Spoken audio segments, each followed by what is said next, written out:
Mali impressionne à Séville à travers les membres du gouvernement dans les différentes tables rondes de la 4e conférence internationale sur le financement du développement. Ils prennent la parole pour partager avec l'Assemblée leur vision d'une architecture de la dette souveraine orientée vers le développement et de la dynamisation de la coopération internationale au développement.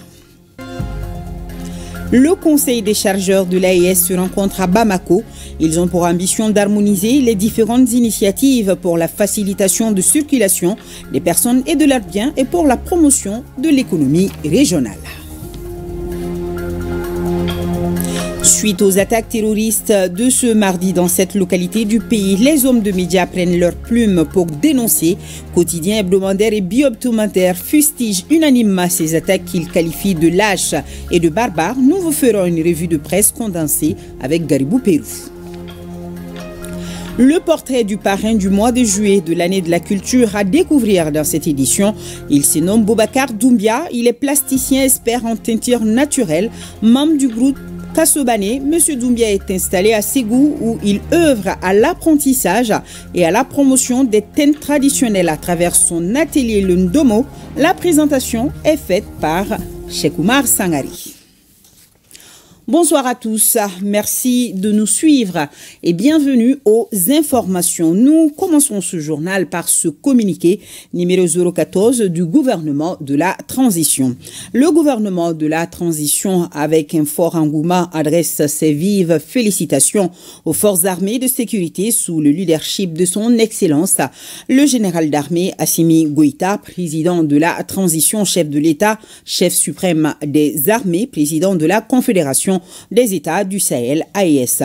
En effet, le 1er juillet 2025, nos vaillants militaires ont contenu avec succès des attaques terroristes simultanées contre 7 localités de notre pays avant de neutraliser plus de 80 terroristes, puis saisir divers équipements.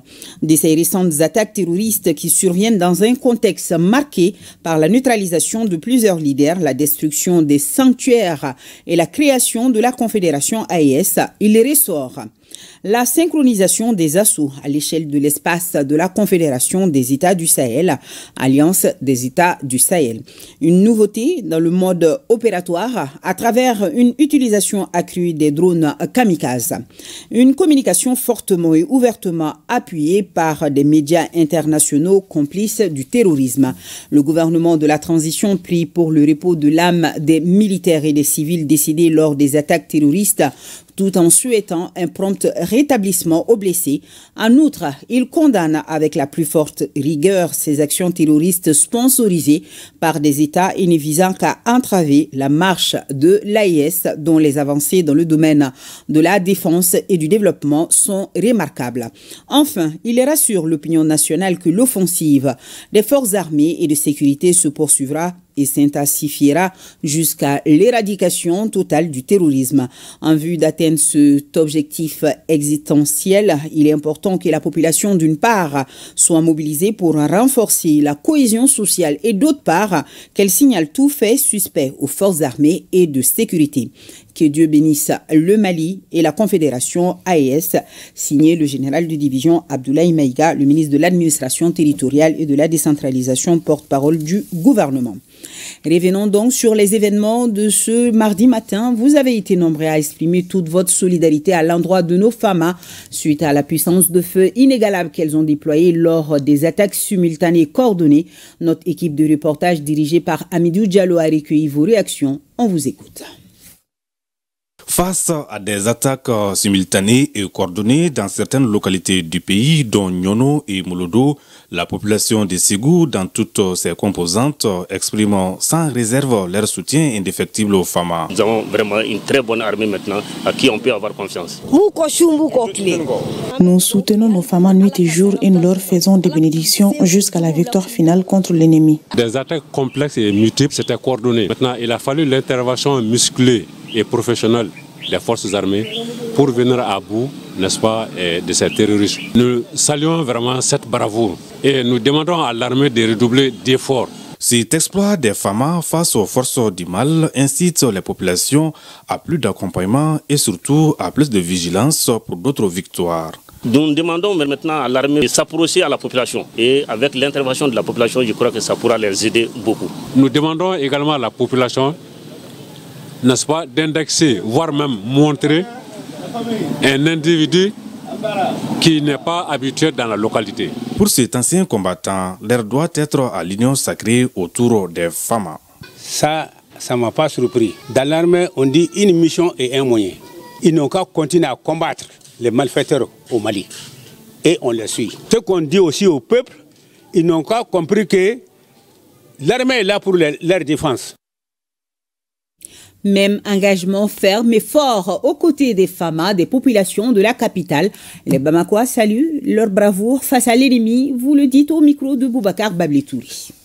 Nous sommes vraiment derrière eux 100%. Et s'il faut se mettre nous-mêmes, c'est-à-dire à leur place, on est là. Ils n'ont qu'à demander seulement. On est vraiment sûr à 100% qu'ils vont remporter ça. C'est pas un combat, c'est déjà fini. Allez. L'armée, c'est nous. Ce sont nos frères, d'abord, avant d'être militaires. Donc, je lance un appel à tous les Maliens de les soutenir en donnant les informations sur tous les comportements suspects. Je suis très content. Alors, je demande à tout le monde aussi de soutenir les femmes partout au Mali. Et vive l'AES, vive Mali. Que Dieu donne la victoire à nos voyants soldats et surtout à Assimi Goïta. Tout le monde doit soutenir nos femmes.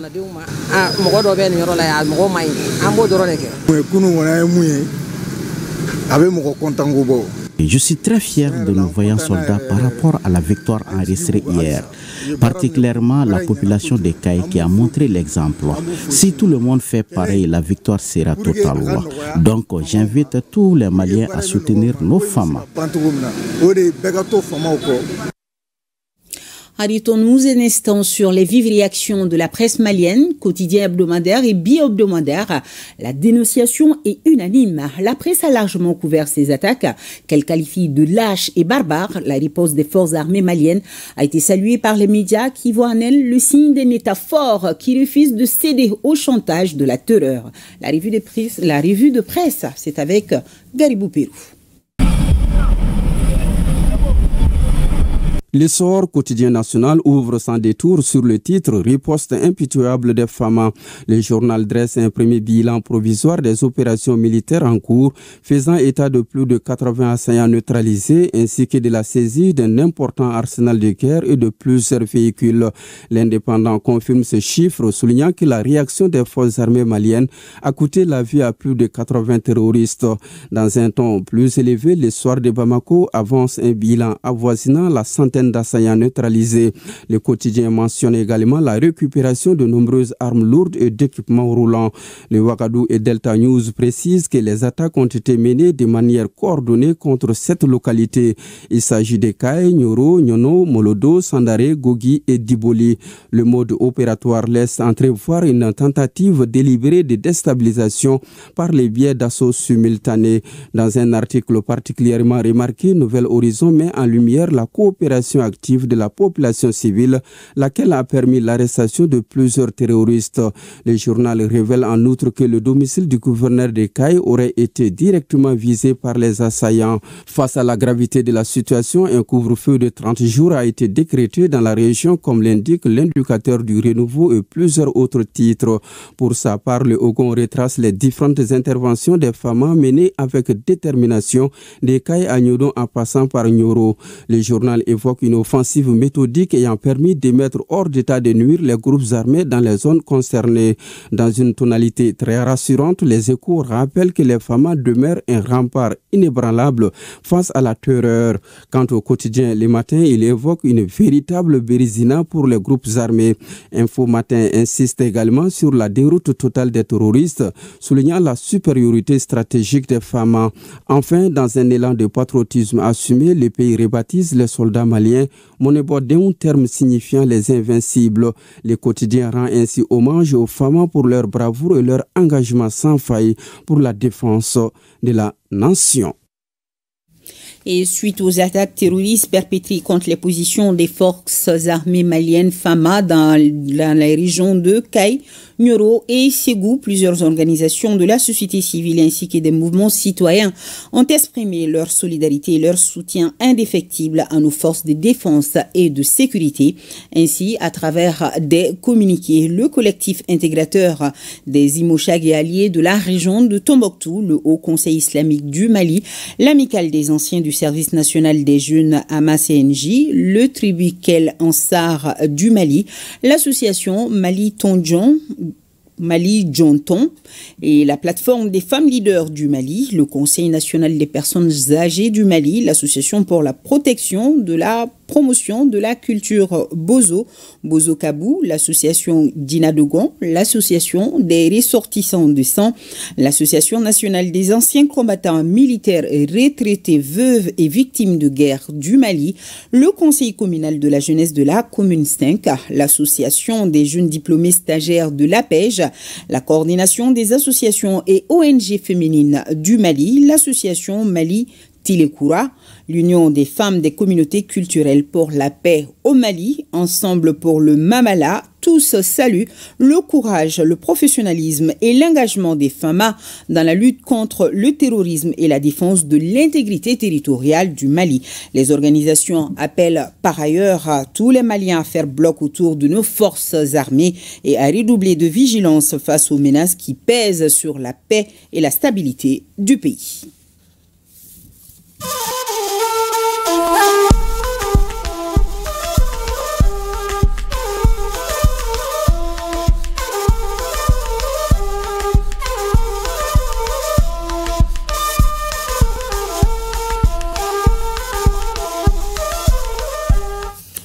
Carnet d'audience du Premier ministre à Séville en marge des travaux de la 4e conférence internationale sur le financement du développement. Le général de division Abdoulaye Maïga a reçu la directrice du Club Sahel de l'Afrique de l'Ouest et de l'Organisation de coopération et de développement économique.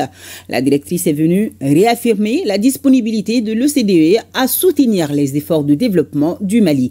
Écoutons Nana Touré à sa sortie d'audience au micro de Mamari Kone et de Aliou Touré.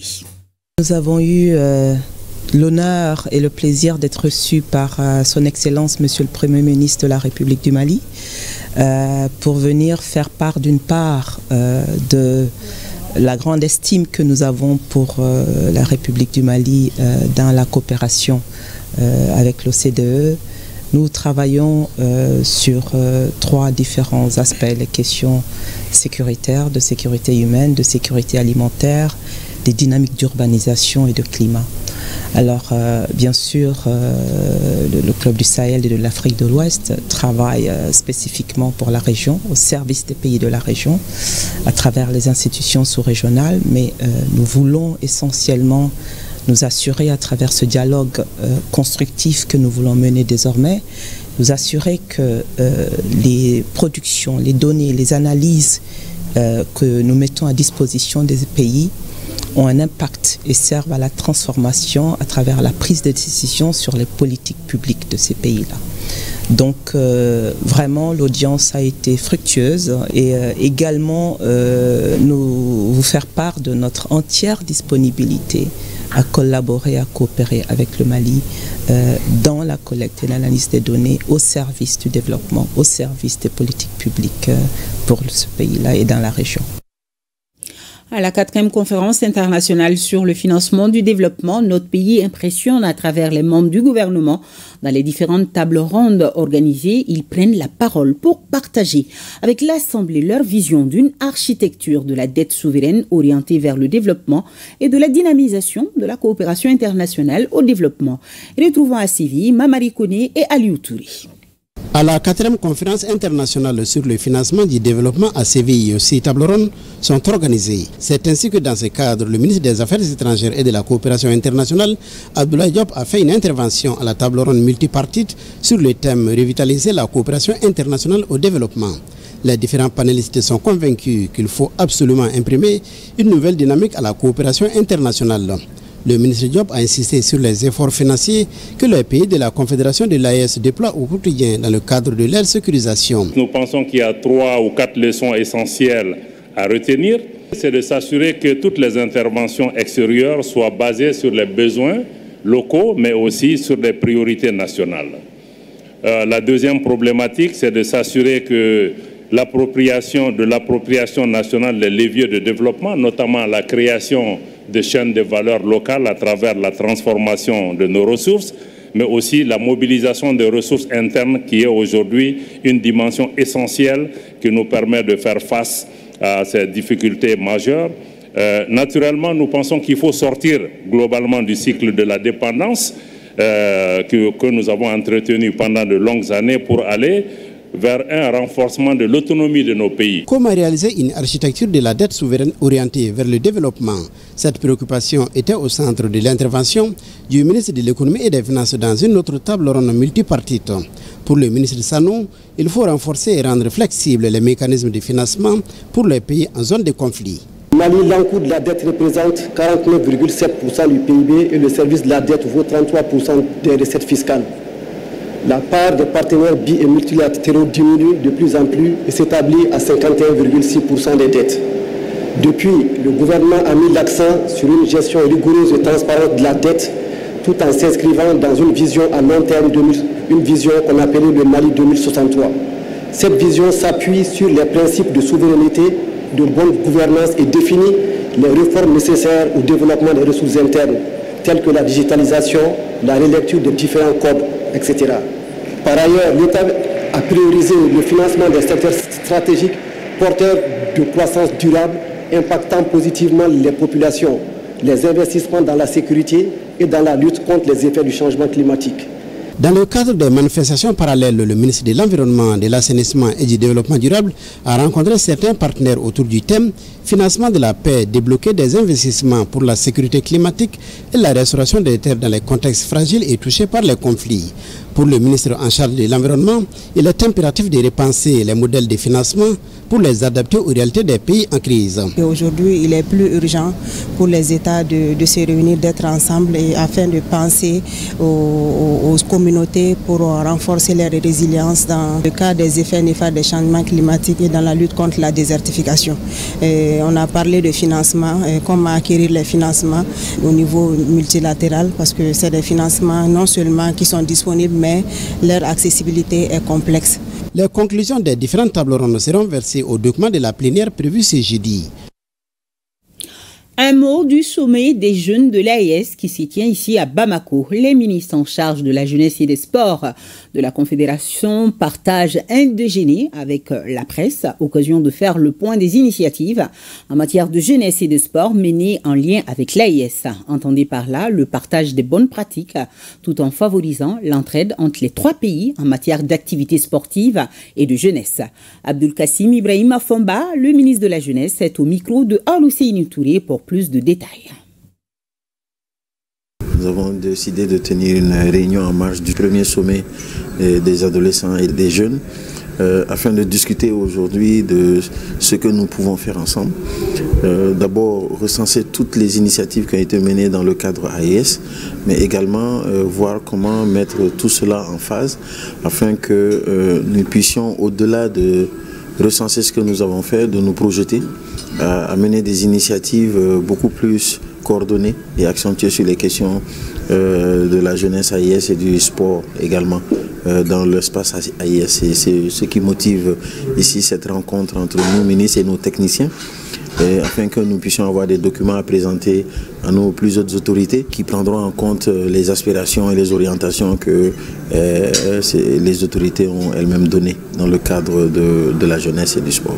Nous avons aujourd'hui les bonnes pratiques qui existent dans chacun de nos pays. Comment on peut s'inspirer de ces bonnes pratiques-là afin que nous puissions chacun être en harmonie dans les différentes réponses que nous donnons face aux réalités de la jeunesse qui sont les mêmes. L'autre chose, c'est par rapport à nos textes. Nous avons des textes qui, des fois similaires, mais il y a des textes des fois que certains pays ont développé que d'autres n'ont pas. Comment on peut s'inspirer de cela afin d'harmoniser un peu nos textes pour que nous puissions, dans ce cadre-là, être en phase dans le cadre des éléments de réponse que nous pouvons donner dans le cadre de notre mission qui nous est assignée aujourd'hui. Bamako, centre névralgique d'une AES qui avance. Les conseils des chargeurs des pays de l'AES se rencontrent ici. Ils ont pour ambition d'harmoniser les différentes initiatives pour la facilitation de circulation des personnes et de leurs biens et pour la promotion de l'économie régionale. C'est le secrétaire général du ministère des Transports et des Infrastructures qui a présidé ce matin l'ouverture des travaux, nous font savoir Youssouf Diakité et Aboubakar Traoré. Le chargeur moteur de l'intégration des pays de l'AES, défis et perspectives. Voilà la thématique débattue pendant les 3 jours de la rencontre par les experts de la Confédération. L'objectif, c'est pour harmoniser les différentes initiatives allant dans le sens de la croissance économique de l'espace.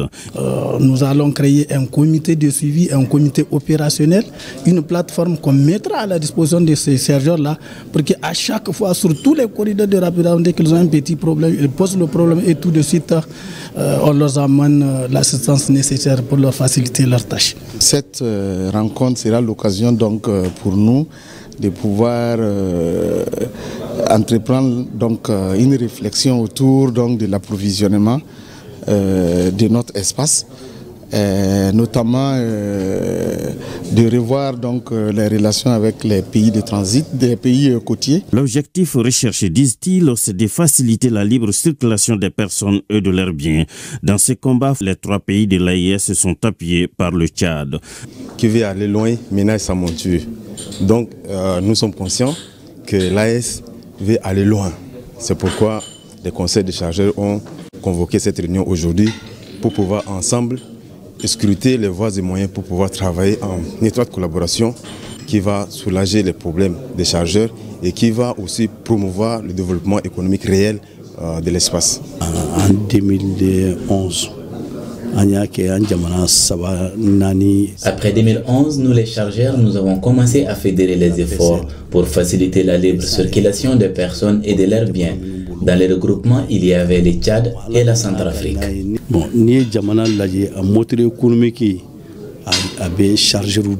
La présente rencontre des conseils des chargeurs de la Confédération AES s'inscrit pleinement dans les missions de l'Alliance des États du Sahel. Elle contribue notamment à la promotion de l'intégration des peuples par la facilitation de la libre circulation des personnes, des biens et des services, ainsi que par la garantie du droit de résidence et d'établissement dans l'espace AES. Les recommandations formulées à l'issue des 3 jours de travaux, une fois opérationnelles, donneront un ouf de soulagement à l'ensemble des opérateurs économiques, voire au peuple du Sahel. Cérémonie de prestation de serment des membres du bureau de la Cour des comptes au Niger était présent le président de la République, chef de l'État, le général d'armée Abdraman Tiani et plusieurs autres personnalités civiles et militaires, Nadia Mahaman, Askou Djibrila et Yazi Rabiou pour le compte-rendu. Cette cérémonie consacre la prestation de serment des membres du bureau de la Cour des comptes, plus haute juridiction en matière de contrôle des finances publiques. L'exercice est intervenu après la lecture par la greffière en chef de la Cour des comptes, Mme Fatou Mama Langana, du décret présidentiel du 15 mai 2025 portant nomination des membres de la Cour des comptes et de l'article 7 de l'ordonnance 2024-60 du 31 décembre 2024 portant mission, composition et fonctionnement de l'institution. Le ressort des dispositions des articles 11 et 13 de l'ordonnance 2024-60 qu'avant d'entrer en fonction, vous devez prêter serment pour les magistrats du siège. Le serment est ainsi libellé. Je jure devant Dieu et devant les hommes de bien et fidèlement remplir la fonction dont je suis investi. Pour le magistrat du parquet général, le serment est ainsi libellé. Je jure devant Dieu et devant les hommes de bien et fidèlement remplir la fonction dont je suis investi, de l'exercer en toute impartialité dans le respect des lois et règlements en vigueur et de me conduire en tout comme un digne et loyal magistrat. À l'appel de vos noms, vous lèverez la main droite et direz à haute et intelligible voix, je le jure, siège de la Cour, Madame Lamine Chiroma Sadé, présidente de la Cour des comptes. Je vous donne acte de votre serment, vous renvoie à l'exercice de vos fonctions et dit que de tout, il sera dressé procès verbal.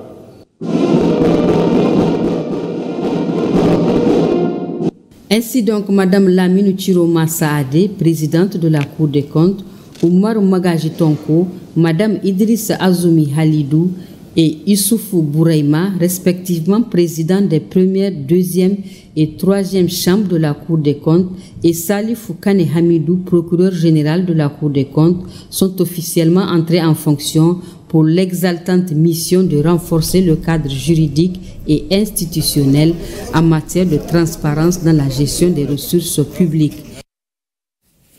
Le portefeuille des projets et programmes de développement de la Banque mondiale au Burkina Faso, passé en revue, ces investissements concernent 29 projets pour un montant de plus de 2000 milliards de francs CFA. La revue conjointe, un reportage de Moumouni Wanga. Avec un portefeuille de 29 projets, dont 19 nationaux et 10 régionaux, les investissements de la Banque mondiale au Burkina Faso se chiffrent à plus de 2000 milliards de francs CFA. Cette rencontre qui réunit les responsables de projets, les bénéficiaires, autorités et partenaires techniques et financiers permet d'évaluer la résilience de ces projets et programmes, leur impact sur les populations dans un contexte de défis sécuritaires. L'année fiscale qui vient de s'achever a permis une croissance significative du portefeuille, et ce en dépit du contexte national marqué par une conjonction de crises sécuritaires et humanitaires. Cette situation n'a en rien entamé votre détermination, ni celle de tous les acteurs impliqués dans l'exécution des projets, à obtenir des résultats significatifs, ayant sans nul doute un impact positif sur les populations, notamment dans les secteurs clés tels que l'éducation, l'agriculture, la santé, pour ne citer que cela. Le partenariat pays, socle sur lequel repose la fructueuse collaboration entre le Burkina Faso et la Banque mondiale, est axé sur la mise en œuvre de projets et programmes. Des interventions dans les secteurs de l'éducation, de la santé, de l'agriculture, de l'énergie et des infrastructures. Entre autres objectifs, l'amélioration de la qualité de vie des populations. À travers le futur cadre de partenariat pays qui est en cours de finalisation, nous fondons l'espoir que d'autres interventions viendront consolider les acquis déjà enregistrés. Cependant, des défis restent à relever et je voudrais rappeler l'importance de continuer à aligner nos efforts sur une stratégie cohérente axée sur la satisfaction des besoins de nos populations de façon durable et socialement inclusive. Tout compte fait, le portefeuille de la Banque mondiale continue de s'accroître avec 4 nouveaux projets en préparation pour la nouvelle année fiscale, notamment le financement additionnel du projet Capital Humain, celui du programme d'approvisionnement en eau et assainissement, le financement additionnel sur la protection sociale et celui sur l'agriculture.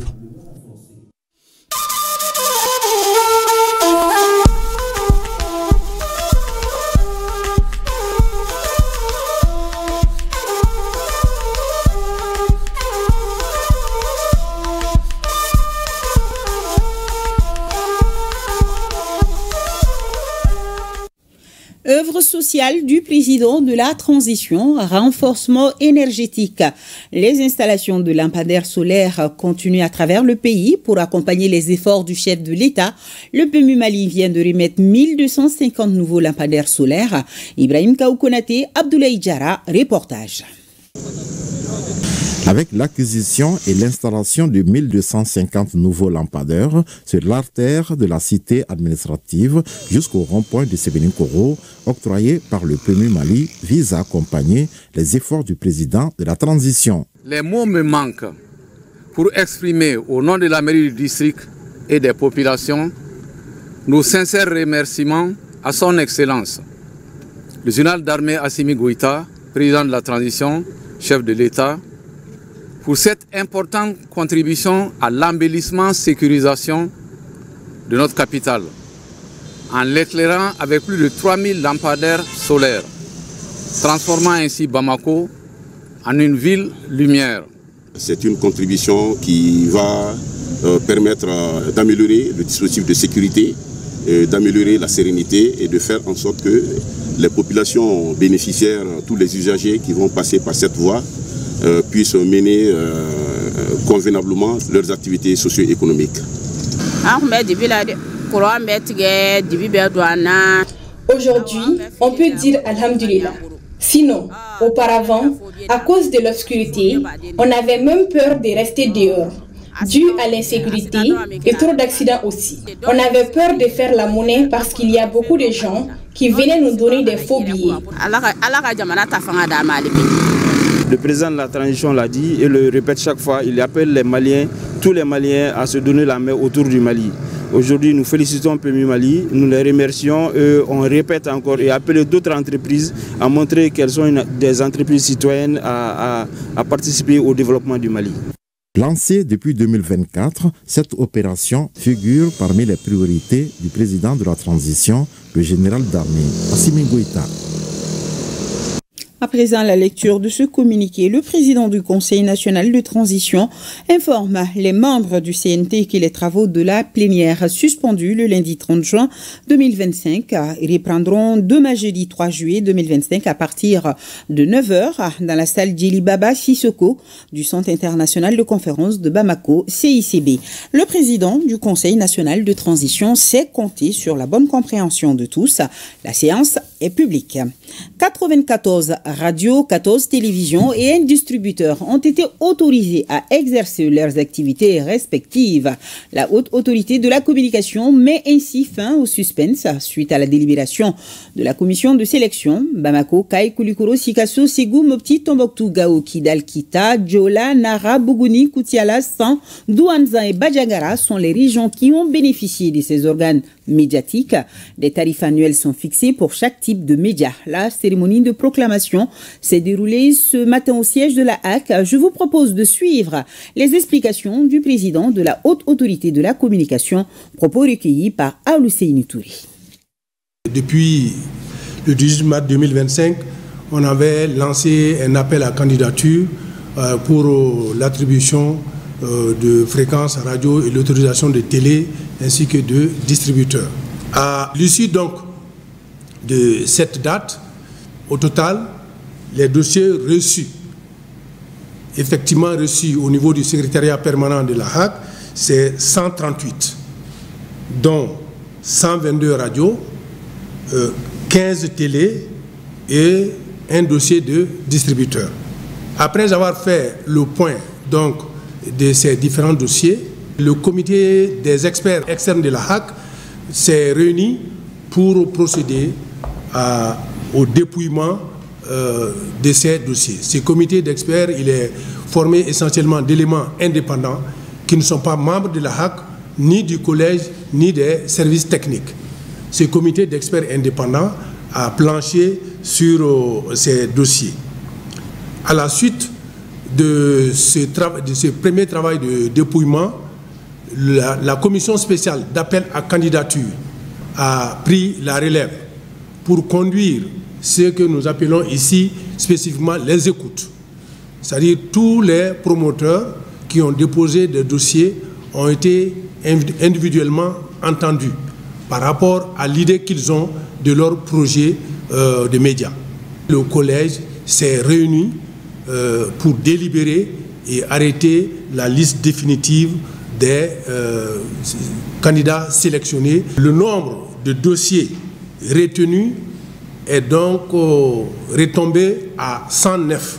Sur ces 109 dossiers, il y a eu 94 radios qui ont été retenues, 14 télés ont été retenues et un distributeur. Voilà, les propos recueillis par Aoulusseini Touré. Première réunion du comité de suivi du 9e contrat plan État, Officerie, Mopti et les producteurs agricoles. La réunion intervient dans un contexte marqué par de nombreuses difficultés limitant le niveau de production de la zone Officerie, Mopti, nous dit Mamadou Fani. Troisième année de la mise en œuvre du 9e contrat plan État exploitant agricole Office du riz Mopti. Les membres du comité de suivi du contrat plan se réunissent pour faire le point de l'état d'exécution des activités. Malgré un contexte difficile, le niveau d'exécution des activités incite à l'optimisme. Quand on fait une évaluation générale, une évaluation globale, on se rend compte qu'on est à peu près à près de 75% du taux d'atteinte des objectifs qu'on s'est fixés. Nous allons nous inspirer l'expérience et puis des difficultés que nous avons rencontrées lors de ce contrat-plan en cours pour essayer de nous projeter avec des objectifs vraiment vérifiables, nous permettent qu'on peut atteindre sans grande difficulté. Avec une production de plus de 105 000 tonnes de céréales, dont plus de 66 000 tonnes pour le riz en 2024, on note cependant une légère baisse de la production par rapport à 2023. Une baisse liée à l'insécurité résiduelle dans les zones de production, à la réduction du budget, à la dégradation des infrastructures, entre autres. Le 9e contrat-plan État OREM producteur 2023-2025 est à sa dernière année. Et l'élaboration du 10e contrat-plan 2026-2028 doit être entamée dans l'esprit de consolider les acquis et concrétiser les activités qui n'ont pas pu être menées au cours du contrat-plan 2023-2025. Les membres du comité fondent beaucoup d'espoir sur le 10e contrat-plan qui permettra de renforcer les acquis. Un mois après sa prise de fonction, le nouveau gouverneur de la région de Mopti rencontre les préfets et sous-préfets de la région. Plus de détails avec Suleiman Sidibé et Suleiman Tepsougué. Après les services techniques, les forces de défense et de sécurité, la société civile et la jeunesse, le général Daouda Damele rencontre les préfets et sous-préfets de la région. À l'ordre du jour, la prise de contact et le rappel des missions assignées par les autorités. L'objet de rencontrer tous les préfets et sous-préfets de la région de Mopti était de recueillir leurs préoccupations d'une façon générale et d'échanger sur les possibles solutions et enfin leur prodiguer les grandes orientations de ma mission. La situation générale de cette région est que les préoccupations se portent sur les questions logistiques, de matériel, d'infrastructures, de sécurité, les questions financières. On a aussi évoqué les questions relatives à l'électricité, l'eau, à la santé et à l'éducation. Tour à tour, les préfets et sous-préfets ont fait le point de leur circonscription administrative au nouveau chef de l'exécutif régional et se réjouissent de l'état d'esprit de la rencontre. Nous avons exposé clairement tout ce qu'on vit dans nos cercles. Déjà, c'est un espoir. Le fait même de trouver un interlocuteur, tout n'est pas qu'écrit. Ça a été une rencontre qui n'a pas été comme les autres. Ça nous a permis d'abord de nous rencontrer, de nous connaître. On a pu exposer tous les problèmes que chacun de nous a dans sa circonscription. Je ne peux que saluer l'initiative de monsieur le gouverneur de la région de Mopti. Le gouverneur et les préfets et sous-préfets se sont donné rendez-vous pour un autre cadre d'échange. En troisième région, les actions se poursuivent pour soutenir les sinistrés des inondations. Madame le gouverneur vient de procéder au lancement de l'opération de distribution de vivres et de non-vivres. Compte rendu Moussokoro Sérémé, Taïrou Konati. Cette assistance humanitaire des autorités régionales est composée pour chaque famille bénéficiaire de riz, de sucre, de sel, de mil, d'huile, de moustiquaires, de nattes et de couvertures. Un appui d'urgence destiné à 631 ménages des cercles de Luluni, Niena, Kinyan et Sikassou, durement touchés par les inondations de 2024 dans la région de Sikassou. J'ai perdu mon mari lors de ces inondations avec des enfants à ma charge. Ces gestes du président de la transition et ses partenaires nous donnent des réconforts et de l'espoir. Cet élan de solidarité s'inscrit dans la continuité des efforts du gouvernement d'assister les populations vulnérables de la région, notamment celles affectées par les catastrophes naturelles. Occasion idéale pour l'exécutif régional d'inviter les uns et les autres à rester mobilisés pour une meilleure anticipation des phénomènes liés au changement climatique en ce début d'hivernage. Je tiens à encourager les bénéficiaires à faire bon usage de ces dons. J'invite également les services techniques, les leaders communautaires et toutes les forces vives à s'impliquer activement dans les actions de prévention et de réduction des risques d'inondation. Cette cérémonie de distribution des vivres et de non-vivres a été rendue possible grâce à l'appui financier de la Banque mondiale à travers son projet de résilience urbaine de Bamako, PRUBA. Plan international et son partenaire AMSS vole au secours de 100 ménages d'enfants vulnérables du cercle du Diré dans la région de Tombouctou. Nadim Baba Sissé, Hassan Aïdara, correspondance. Ce sont au total 100 ménages des enfants vulnérables de localités de Moihondou, Bingatan, Gairama, Al-Walidji et Direy dans la région de Tombouctou qui reçoivent ces articles non alimentaires composés d'ustensiles de cuisine, matelas, lampes torches, entre autres à travers le projet GAC exécuté par Plan International et l'Association malienne pour la survie au Sahel sur financement du Canada. Le projet, c'est un projet financé par Global Affaires Canada Mondial, un projet qui intervient dans la région de Tombouctou, dans les 4 cercles et dans 5 communes et 20 villages de la région de Tombouctou. Ces matériels divers appuieront ces ménages vulnérables en améliorant leurs conditions de vie au sein de leurs ménages respectifs. Je me réjouis au nom des bénéficiaires et au nom de toutes les légitimités traditionnelles et coutumières du cercle de Direy pour dire merci. Merci à Plan Mali, merci à AMSES. Les enfants, c'est l'avenir de demain. Et lorsqu'ils sont dans des conditions difficiles, ceux qui leur apportent des aides, ces personnes-là sont à saluer. Nous remercions ce projet GAC de tout ce qu'ils font dans notre circonscription. Nous aurions souhaité qu'ils redoublent d'efforts pour élargir ces activités à tous les cercles de Direy. Un espace ami des enfants fonctionnant avec toutes les commodités a aussi été réalisé dans le cadre du GAC pour permettre aux enfants vulnérables de s'épanouir et évacuer leur stress. Le chef des opérations du CICR au Mali a effectué une visite de terrain dans la région de Taoudéni pour s'enquérir de l'état de mise en œuvre des actions multisectorielles de l'organisation au profit des populations. Diri Abdi Mohamed boucle cette mission par une visite de courtoisie au gouverneur de région, le général Mohamed Abdrahan Ould Meidou. La correspondance de Fousseini Samake et Alou Koulibaly. La visite, c'est de pouvoir m'acquérir du déroulement de nos opérations et de nos programmes dans les régions de Taoudéni et de Tombouctou. Et c'est dans ce cadre-là que j'ai rendu visite à monsieur le gouverneur pour pouvoir discuter avec lui des réalités du contexte, de l'évolution de la situation sécuritaire et aussi du déroulement de nos programmes, voir un peu les besoins et la réponse que le CICR peut amener. Je voudrais vraiment remercier la qualité du dialogue entre les autorités de Taoudéni, à leur tête le gouverneur et notre bureau à niveau de Tombouctou. C'est un dialogue fluide, continu, compréhensif, des échanges réguliers et c'est grâce à ce dialogue que nous trouvons le courage aussi de pouvoir assister ces populations-là. Les perspectives, la continuité de notre appui aux populations de Taoudéni dans le cadre de nos programmes assistance comme le programme WhatsApp, les programmes liés à l'eau, à la sécurité alimentaire, à la santé, mais aussi nos programmes de diffusion auprès des différents porteurs d'armes et nos programmes de protection des populations affectées par le conflit. Donc le CICR va travailler en 2025 dans cette région et aussi la continuité s'inscrit en 2026.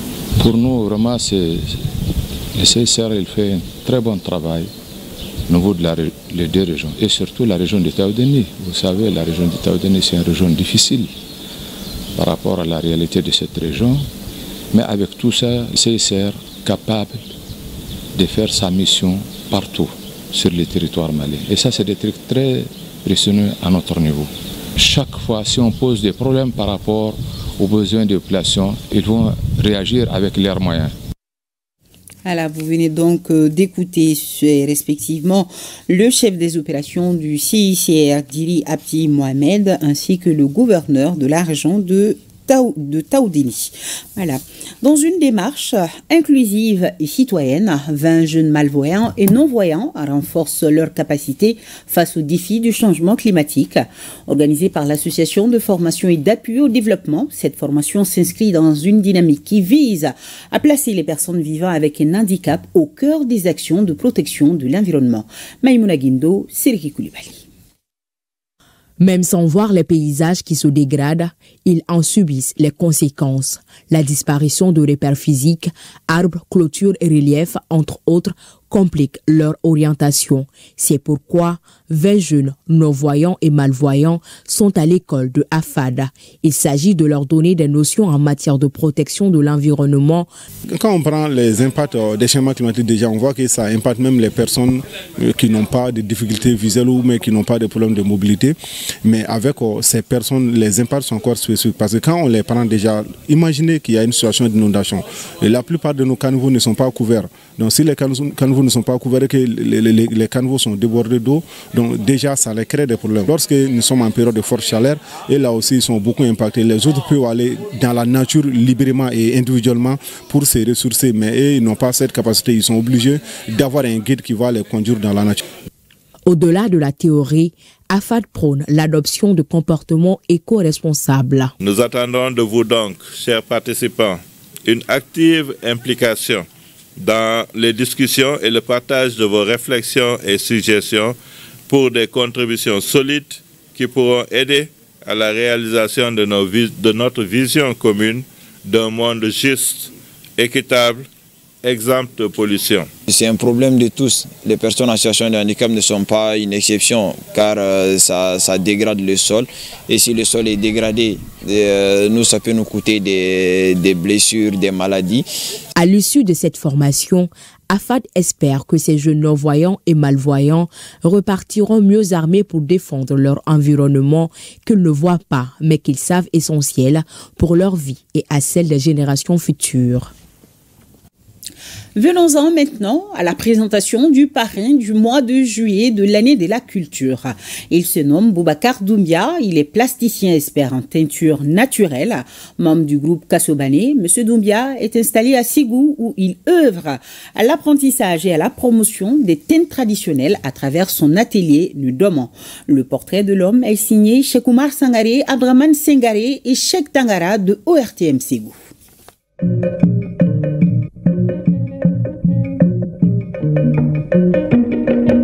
Du haut de ses 72 hivernages, Boubacar Doumbia garde constamment et en toutes circonstances son calme olympien. Il fait preuve d'une grande modestie verbale. Pourtant, c'est un membre important de l'élite des arts avec une connaissance avérée des plantes tinctoriales.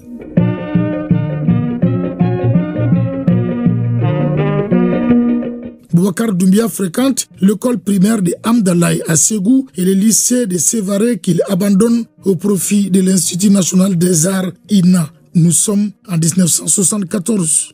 En 1978, lors des examens de sortie, Boubacar fut séduit par le mémoire de fin d'études d'un de ses promotionnels qui est Kandjoura Koulibaly sur le Bogolan.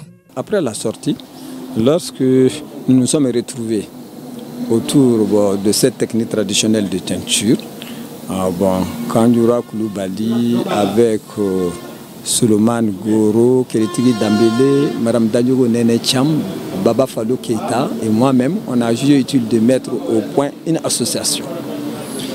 Et cette association s'appelle le groupe Bogolan Kassobane. Et l'objectif visé par cette association, c'était comment vulgariser cette technique traditionnelle et comment innover cette technique traditionnelle afin d'en faire en quelque sorte un pilier pour le développement. Après l'INA, Boubacar Doumbia enseigne les dessins à l'Institut pédagogique général IPEG de Direy, à l'école normale de San, à l'école normale technique féminine ENTF de Banankoro et au lycée Cabral de Ségou. Puis, il prend la disponibilité administrative pour mieux exercer son métier d'artiste. C'est ainsi qu'il crée en 1990 le Ndomo, une entreprise à vocation sociale où sont installés de façon autonome une vingtaine de maîtres artisans aux côtés desquels on retrouve un nombre important d'apprenants. Cet atelier est un véritable conservatoire des techniques de teinture naturelle.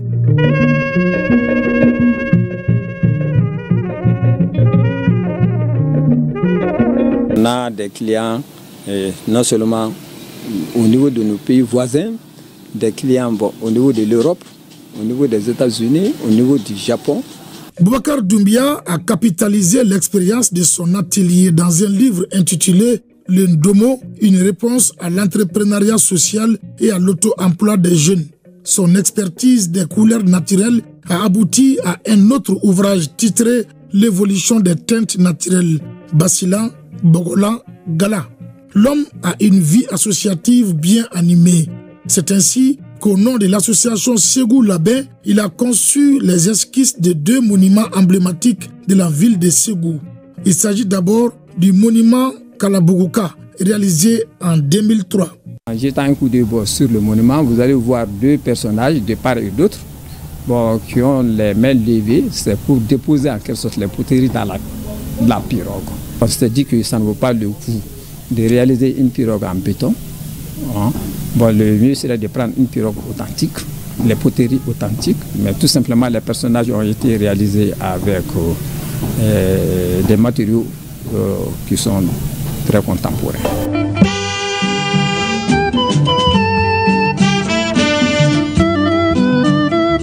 En regardant la montée du toit de grenier, vous allez voir les personnages qui sont en quelque sorte colorés avec une teinte pour distinguer en quelque sorte les greniers du reste de la composante. Et ces personnages ont en quelque sorte les mains levées en haut,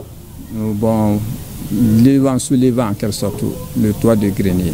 Et entre les personnages, il y a au moins 4 symboles. Et ces 4 signes symbolisent en quelque sorte le fonio, l'arachide, le sorgho et le petit mil, qui sont des cultures sèches, couramment cultivées dans la région de Ségou. Boubacar Doumbia est citoyen d'honneur de la région de Ségou pour la création d'emplois des jeunes et l'innovation des valeurs culturelles. Citoyen d'honneur de la ville de Lisbonne au Portugal et chevalier de l'ordre des arts et de la culture du Mali. Il entend continuer à promouvoir les Bogolans comme contribution à la souveraineté du Mali. C'est un tissu emblématique du Mali. Et là, ce pays produit beaucoup de coton. Et valoriser ce coton à partir de ces techniques traditionnelles de teinture, et cela montre également la souveraineté de ce pays. Des prix, Boubacar en a à revendre, à l'image du prix meilleur décor au FESPACO au Burkina Faso et au MTN en Afrique du Sud pour le film Gimba de Cheikh Oumar Sissoko, prix UNESCO pour la créativité décerné lors du CIAO en 2010 et le prix Harubuntu décerné par le Luxembourg pour l'innovation du savoir-faire local en teinture naturelle.